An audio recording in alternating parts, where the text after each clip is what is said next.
وحدہ لا شریک رب کی بارگاہ میں جھکے۔ اگر تم نے سر بسجود ہونا ہے تو اس وحدہ لا شریک رب کی بارگاہ میں سر بسجود ہو جاؤ۔ اگر تم نے عبادت کرنی ہے تو اس وحدہ لا شریک کی بارگاہ میں کھڑے ہو جاؤ اور اسی کی عبادت کرو، کیونکہ اس کے علاوہ کوئی معبود نہیں ہے۔ اور تیسرا فرمایا الرحمن الرحیم، تمہارا جو معبود ہے، تمہارا جو الہ ہے، تمہارا جو مالک ہے، تمہارا جو پروردگار ہے، وہ رحمان بھی ہے، وہ رحیم بھی ہے۔ اس میں ایک بہت بڑا لیسن اور سبق ہے۔ انسان اپنی دنیاوی زندگی میں ہمیشہ پروٹیکشن کی ضرورت اس کے سامنے رہتی ہے۔ وہ چاہتا ہے کہ کوئی ہو جو مجھے پروٹیکٹ کرے، وہ چاہتا ہے کوئی ہو میں غلطی کروں تو مجھے سنبھال لے، وہ چاہتا ہے کوئی ہو جب میں مجبور ہوں تو وہ میری مدد کرے، وہ چاہتا ہے کہ کوئی ہو جب میں اکیلا ہوں تو وہ میری تنہائی کو دور کرے، وہ چاہتا ہے جب مجھ پہ کوئی دشمن حملہ کرے تو کوئی ہو جو اس وقت دشمن کے سامنے میری ڈھال بن کے مجھے بچائے اور میری حفاظت کرے۔ ہر انسان نیچرلی جو ہے اس کے اندر یہ خیالات، یہ جذبات ہوتے ہیں۔ تو اللہ نے فرمایا میرے بندے، تیرا الہ صرف ایک ہے، تیرا رب صرف ایک ہے، تیرا معبود صرف ایک ہے، تیرا جو ہے خدا جو ہے وہ صرف ایک ہے، اس کے سوا کوئی نہیں۔ تو یا اللہ، ہمیں تو رحمت کی بھی ضرورت ہے، ہمیں تو ڈھال کی بھی ضرورت ہے، ہمیں تو غم گسار کی بھی ضرورت ہے، ہمیں تو محبت کرنے والے کی بھی ضرورت ہے، ہمیں تو جو ہماری حفاظت کرنے والا کوئی ہو اس کی بھی ضرورت ہے، ہمیں تو کوئی ہمیں پالے اور ہمیں رزق دے، ہمیں اس کی بھی ضرورت ہے۔ تو اللہ نے فرمایا الرحمن، تمہارا معبود وہ ہے جو الرحمن ہے، جو جب تم نہیں تھے اس وقت بھی اس کی رحمت تمہارے شامل حال تھی، جب تم ماں کے شکم میں پیٹ میں تھے وہ ایسا رحمان ہے کہ اس وقت بھی اس کی رحمت تمہارے شامل حال تھی، ماں کے بطن میں بھی تمہیں وہ رب رزق تمہیں عطا فرما رہا تھا، وہ رحمان ہے، وہاں بھی جب اس رحمان کی رحمت تمہارے ساتھ تھی، جب تم بچے تھے تو اس رب کی رحمت تمہارے ساتھ تھی۔ آپ نے غور نہیں فرمایا؟ جب انسان سو جاتا ہے اس کے حواس جو ہیں وہ کام کرنا بند کر دیتے ہیں، تو کون سی وہ ذات ہے جو ہمیں کیڑے مکوڑے اور ایذا پہنچانے والی جو ہے ان چیزوں سے ہمیں محفوظ رکھتی ہے؟ کون سی ذات ہے؟ الہ واحد، وہی وحدہ لا شریک ہے، ورنہ بندہ بچ نہ سکے۔ وہ کون سی ذات ہے کہ ماں کے پیٹ میں بھی خوراک کا انتظام فرمانے والی ہے؟ وہ کون سی ذات ہے کہ آپ کے لیے، ہمارے لیے آکسیجن کا بندوبست کرنے والی ہے؟ وہ کون سی ذات ہے کہ جو بچپن سے اٹھا کے تمہیں جو ہے جوانی کے مراحل تک، اور جوانی سے تمہیں جو ہے وہ بڑھاپے کے مراحل، اور بڑھاپے سے پھر تمہیں جو ہے دوبارہ کمزوری کی طرف اور پھر قبر تک پہنچانے والی کون سی ذات ہے؟ تو کہو نا وہ رب ہے، الہ واحد، وہ وحدہ لا شریک ہے۔ تو میرے بندے، میں رب ہوں الرحمن، میں تجھ پر رحم کرنے والا ہوں۔ میری رحمت کا اندازہ یہ ہے کہ تو سو جاتا ہے، تیرے رب کو لا تأخذہ سنۃ ولا نوم، تیرا رب رحمان ہے، وہ اتنا عظیم رحمان ہے کہ تو گناہ کر کے جب اس کی بارگاہ میں جاتا ہے اور عرض کرتا ہے رب اغفر لی، یا اللہ مجھے معاف فرما دے، یا اللہ میرے گناہ کو معاف فرما دے، تو تیرا رب فرماتا ہے نبئ عبادی انی انا الغفور الرحیم، میرے محبوب میرے بندوں سے کہہ دیجئے میں غفور بھی ہوں، میں رحیم بھی ہوں۔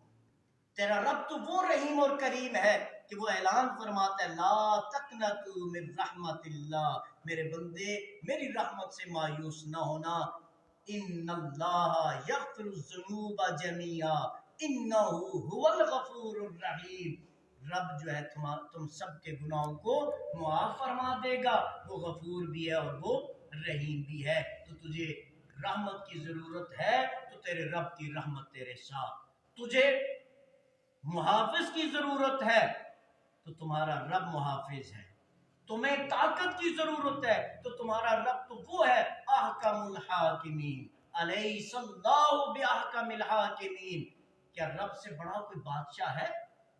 تبارک الذی بیدہ الملک وہو علی کل شیء قدیر، تمہارا رب تو وہ ہے کہ ساری ساری بادشاہتیں اس کے قبضہ قدرت میں ہیں۔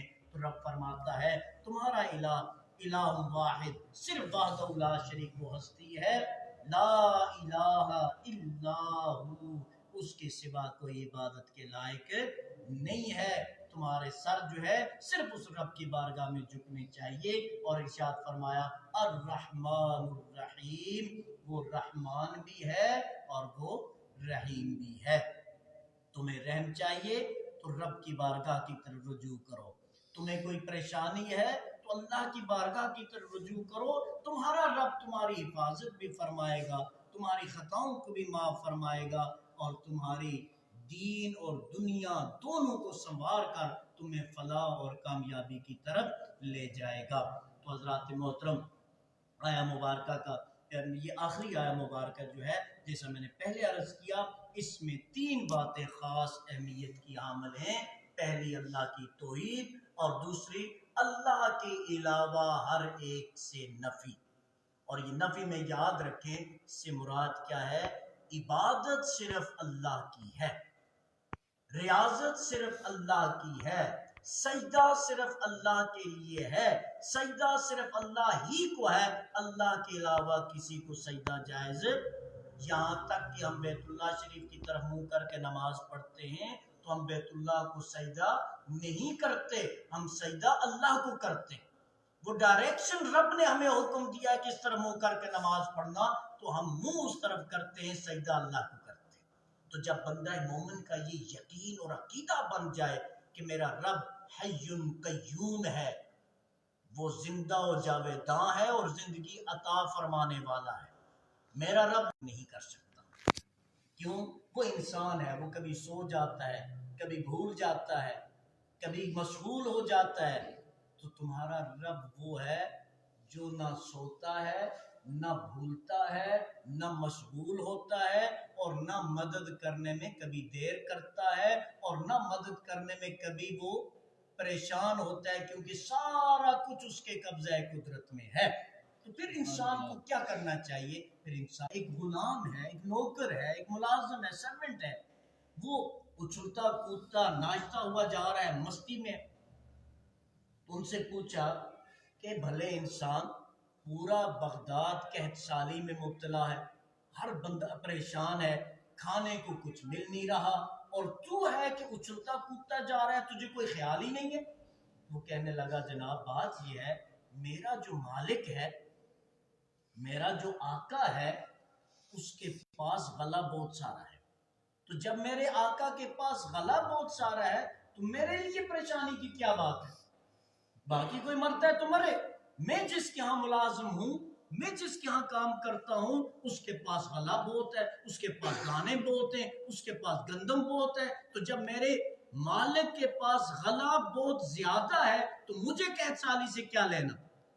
تو حضرات محترم، جب ایک غلام اپنے دنیاوی انسان اگر اس کے پاس دانے اور غلہ ہو تو وہ پریشانی سے نکل جاتا ہے، تو اے مسلمان تیرے رب کے پاس تو سارے جہاں کی طاقت، سارے بادشاہتیں اس رب کے قبضہ قدرت میں، ساری عزتیں اس رب کے پاس، سارے رزق کے خزانے اس رب کے پاس، تو پھر اس رب کا بندہ بن کے اگر کوئی پریشان ہو کے روتا پھرے تو وہ اس بندے میں کمی ہے، اس رب کی عطا میں کبھی کمی نہیں آ سکتی۔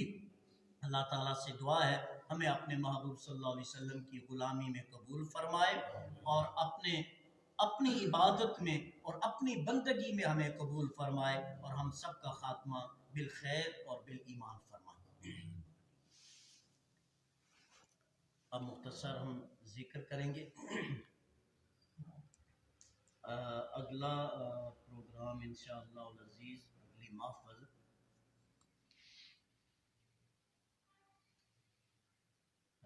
7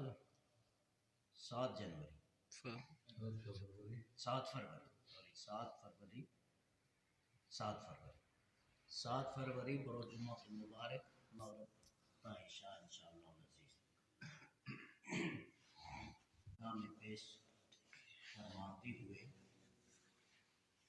اور یہ تصور کر کے کہ ہم اللہ کی بارگاہ میں حاضر ہیں، ہم اللہ کے بندے ہیں، ہم اللہ کی عبادت کرنے والے ہیں اور اپنے رب کے نام کے فیوز و برکات اور اللہ کا نور اپنے دلوں میں جمع کرنے کے لیے، برکات حاصل کرنے کے لیے اس پاک پروردگار کے پاک اس میں گرامی کا ذکر کرنے کی سعادت